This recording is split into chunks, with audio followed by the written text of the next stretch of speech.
There's been a major breakthrough in a shooting that left a congressional intern dead earlier this summer. Authorities have arrested 2 teens in the triple shooting outside the Mount Vernon Square Metro station. Another woman and a 16-year-old were also shot, but they survived. News 4's Aimee joins us live tonight with an update on the arrests. Aimee? Yeah, Erica, for more than 2 months, the family of Eric Tarpinian-Jacome has been searching for answers. He was here in Washington interning for Kansas Congressman Ron Estes when he was shot and killed. Today, D.C. police say they've arrested 2 teenagers and are still searching for one more suspect. Investigators believe Eric was caught in the middle of an ongoing neighborhood crew dispute that had nothing to do with him. Like so many other college students, Eric Tarpinian-Jacome had come to Washington with big dreams of pursuing a career in politics. He was walking near the Mount Vernon Square Metro on the night of June 30th when police say he was shot in a hail of gunfire meant for someone else. Now, more than 2 months later, D.C. police say they've arrested 2 suspects, 17-year-old Jalen Lucas and 17-year-old Kelvin Thomas Jr., both now charged as adults with first-degree murder. I hope today's arrest sends a message to individuals who choose to commit violence in our city.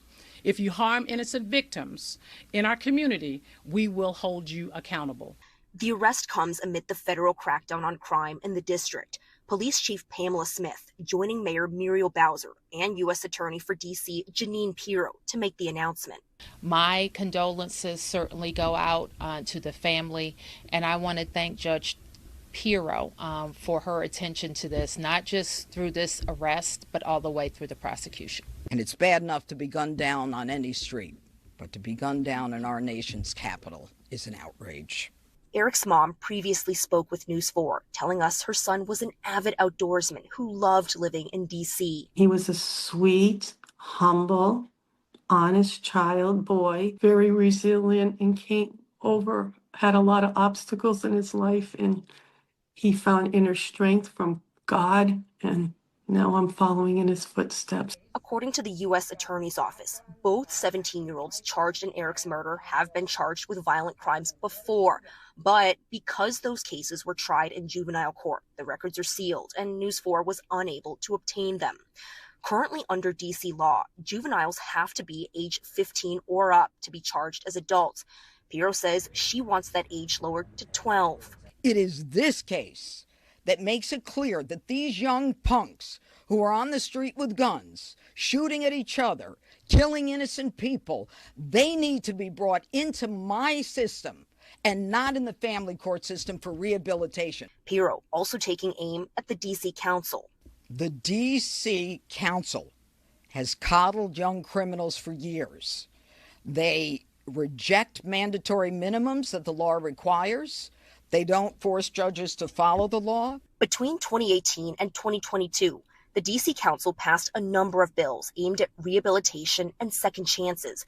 Then in 2024, the D.C. Council passed a bill aimed at cracking down on crime called Secure D.C., which increased penalties for gun crimes and expanded pretrial detention. Now, I reached out to all of the D.C. council members to ask them about Jeanine Pirro's comments accusing them of, quote, coddling juvenile offenders. All of the D.C. council members either declined to comment or did not reply.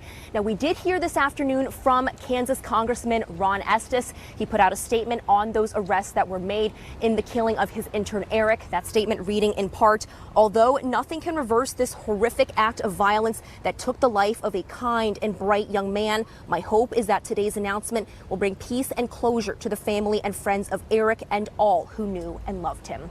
We are live here outside D.C. Police Headquarters. Aimee, News 4. Aimee, thank you.